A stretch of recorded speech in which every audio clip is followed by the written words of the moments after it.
I am the tofu golem. Please enjoy the video. You start by combining clay and sand to the right ratio. This matters because clay gives cohesion while sand prevents excessive shrinkage. Measure about 60% clay to 40% sand, then add water slowly until the mix is pliable and not sticky.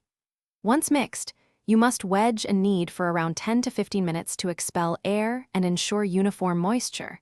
This step prevents cracking during drying. Make sure to test a thumbprint. If it springs back slightly, you're ready for molding. You now move into molding and controlled drying. Packing density controls final strength, so press clay firmly into the mold with a consistent strike-off. Once demolded, place bricks on a flat, shaded surface and dry slowly for 3 to 7 days, turning them daily to equalize moisture and prevent warping. After initial shade drying, expose them to direct sun for an additional 1 to 2 days to harden the surface. Make sure to avoid rapid drying. Gradual moisture loss reduces cracking and improves durability. You finish by curing, either sun cure if small scale or fire in a clamp or kiln for lasting strength.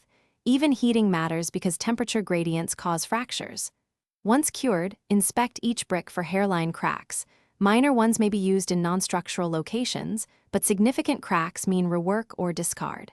If bricks are damp later, stack them on pallets off the ground to prevent moisture uptake and promote air circulation. If cracking occurs, slow down drying and increase organic temper to improve flexibility. Thanks for watching. Consider subscribing if we helped you today.